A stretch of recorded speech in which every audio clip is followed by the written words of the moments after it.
It's the holidays, which means Christmas movie season. I could talk about so many beloved classics like Home Alone, Elf, The Grinch, Jingle All the Way, but I knew if I was gonna talk about one particular movie this time around, it would have to be the Christmas movie. The one film I rewatch every single year during this jolly ass season. Of course, I am talking about the Muppet Christmas Carol. To many, this film is not only viewed as one of the best Christmas movies ever made, it is considered the best Christmas movie, period.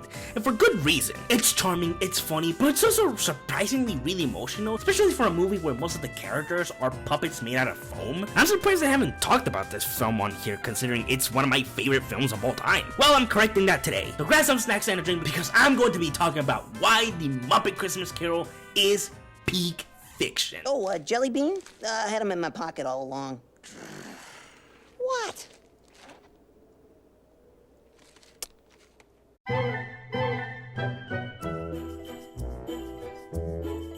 There are many reasons as to why this film is so loved by many, but there is one thing I don't see many comment on, and that is how this compares to the actual story of the Christmas Carol. Yes, if it wasn't obvious by the title of the film, this is based on the classic story of the Christmas Carol by Charles Dickens. Now, what I'm about to say might be a bit of a hot take, but I truly believe this is the best adaptation of the classic novel. Right now, you are probably fuming of just the concept that a movie with these characters could possibly be the best adaptation of such a huge piece of literature. And you might be saying, but what about the Christmas Carol from 2009? I'm gonna stop you right there, because there is no way in hell that you just said that stupid shit to me with a straight face. This film tries to incorporate most of the elements from the novel into the film, and it does it so perfectly, it's genuinely shocking how well they did it. I'm talking about character-specific scenes. There's even word-to-word dialogue from the novel that is in the actual film. The Marleys were dead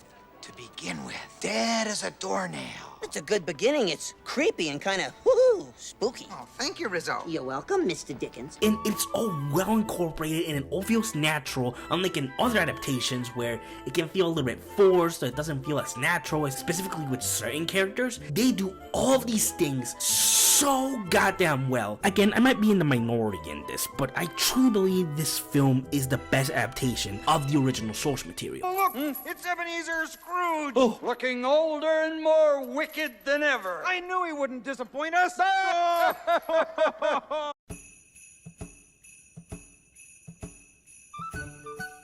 Now let's talk about something I know people will agree with me on, and that is the visuals of the film. Not only is it an amazingly directed film by Brian Henson, son of Jim Henson, rest in peace, but the set design here is genuinely amazing. The combination of the puppeteering, animatronic work, and how they have them interact with the sets and some of the other human extras is nothing short of impressive. It's this level of detail and set design that makes people genuinely believe that the Muppets are real and not just creatures that are being puppeteered. Like, I know there's someone on the floor controlling these Muppets, but I just love believing Kermit, Fozzie, Gonzo, and the others are actually real because it's fun to believe that they are real. The technical aspect of how these Muppets work and interact with the environments of the film is really impressive, especially once Scrooge is visited by the three ghosts of Christmas. It just gets even more imaginative and mind-blowing with this level of production. This is Bob Cratchit's house. How do you know that? You just told me. Well, I'm usually trustworthy.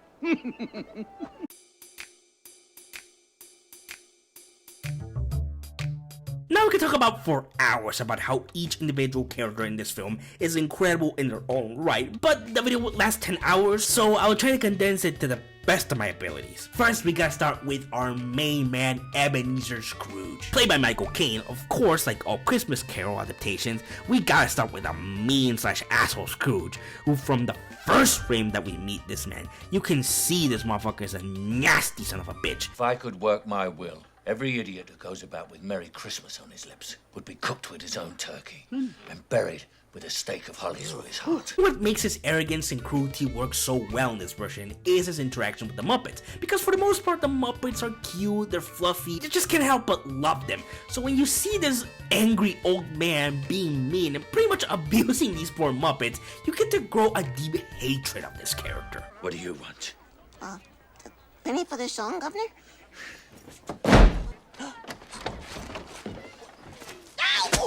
But the best thing about this Scrooge is Michael Caine's performance. He is taking this role seriously. He's not phoning it in, he's not being silly, he is taking this shit incredibly seriously. It shows how much he cared to do this character justice. I especially love his interactions with the ghost of Christmas to come. It's all so brilliant. Am I in the presence of the ghost of Christmas yet to come? I am prepared to follow and to learn with a thankful heart.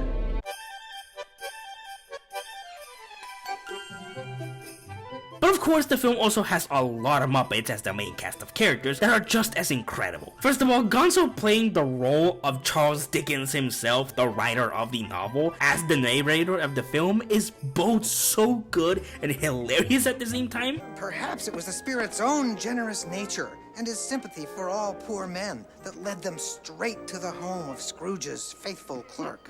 Especially when you pair him with somebody like Rizzo the Rat, who just plays himself in the movie, makes up for some great storytelling and some fun comedic moments. I forgot my jelly beans. What? You can fit through those bars? Yeah. You are such an idiot. What? And of course, Fozzie, Miss Piggy, and some of the other popular Muppets are all amazing in this. Even if they aren't necessarily huge roles in the story, they still feel right for these characters and give legitimately great performances all throughout the film. I'm kinda hungry.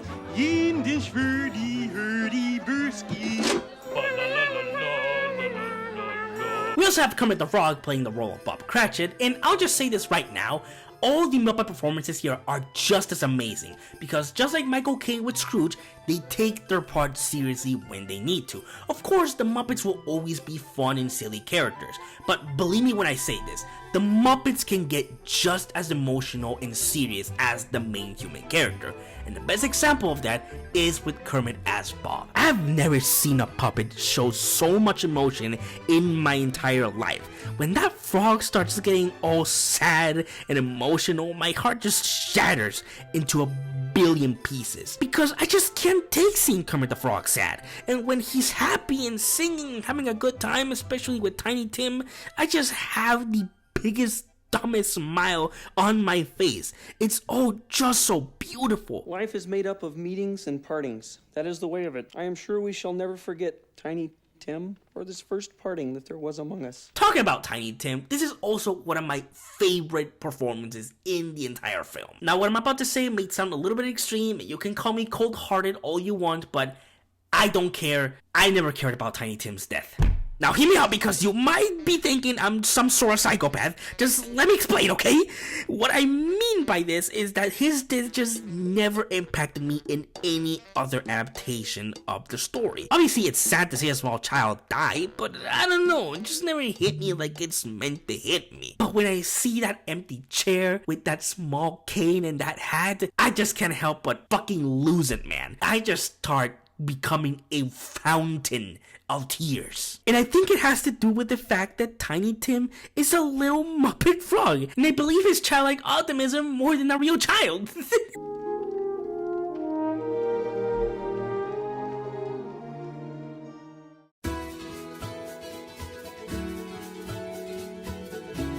Oh, did I forget to mention that this is also a musical? Now, I already know that by hearing this, a lot of people are gonna get turned off by it. Believe me when I say that the music in this film are all bangers. Every single one of them is fantastic for completely different reasons. Like the song at the beginning when they introduce Scrooge sets up the perfect mood for this vile man. There goes Mr. Heartless, there goes Mr. Cruel.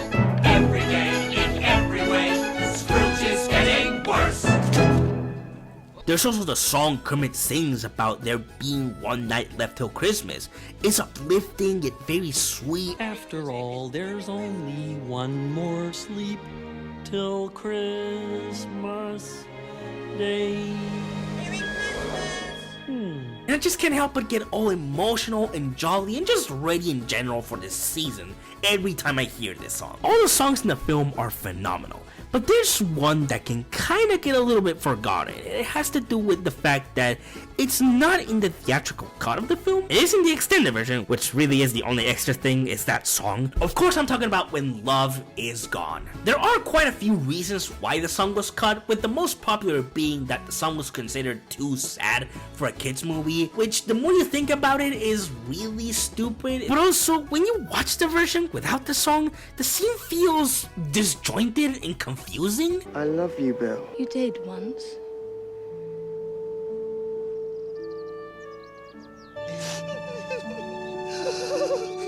Like, why is Rizzo crying? I mean, I guess, yeah, it's still a sad scene without the song, but without the song, it just feels empty. It feels awkward. Like, you can tell something here is missing, and it fucks with the whole pacing of the scene. Fortunately, you can watch the version with the song on Disney+.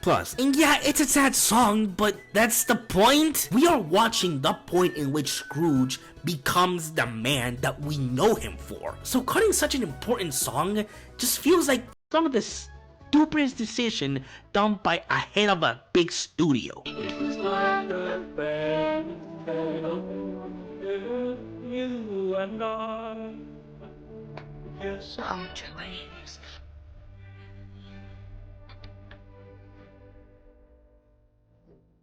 And of course, the score is obviously beautiful. I don't need to tell you that. Every track fits perfectly with what's going on during a scene or during a pivotal moment in the film.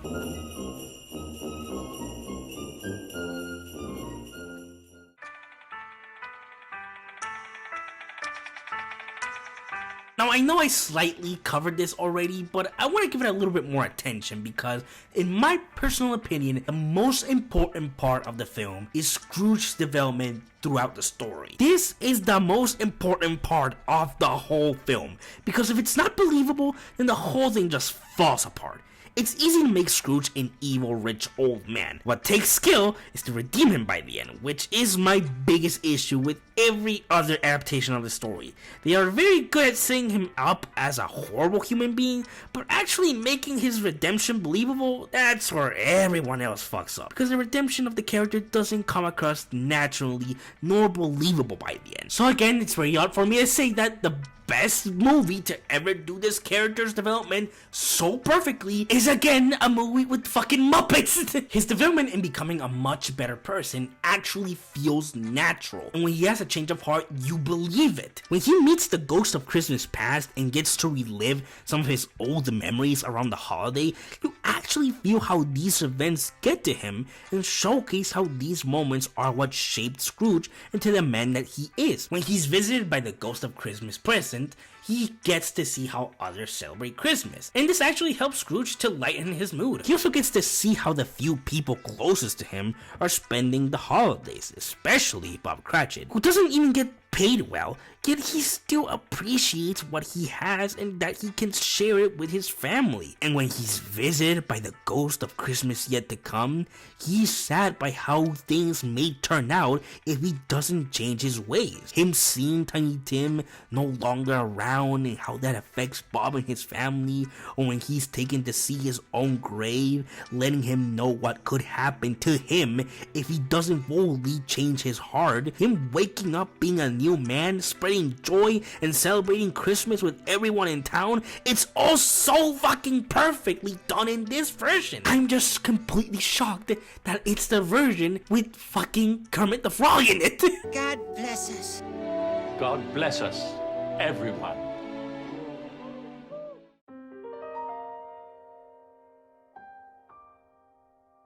So that was the Muppet Christmas Carol. Man, this movie's just perfect. Again, that's just me, but come on, man. This is the perfect movie to watch around the holidays because it's such a well-told story with great characters, good comedy, amazing music, but most of it all, it has a lot of heart and passion put into it. It captures the essence of the original novel so perfectly that to me, this not only is the best adaptation of the classic story, this is the best Christmas movie of all time. It's a movie that I love revisiting every year. It's a movie that brings me a lot of joy, and honestly, if you haven't watched it, that's kind of crazy to me. I mean, what are you doing here? You should be watching this movie right now, especially right now. It is a perfect movie to watch around the holidays. And if you're somebody that's not super jolly or that's not much into the holidays, it's still a fun enough movie that you'll enjoy it regardless if you are into the holidays or not. And, Tiny Tim? Tiny Tim, who did not die? Oh, isn't that swell? So thank y'all so much for watching. Let me know down in the comments your feelings on the Muppet Christmas Carol. Have any fun stories you might have related to the film, or anything you thought was great that I may not have covered? I really want to know what you guys have to say. Love you guys very much. Merry Christmas, happy holidays. If you don't celebrate, I still wish you a very beautiful night. And I'll see you in the next video. Take care.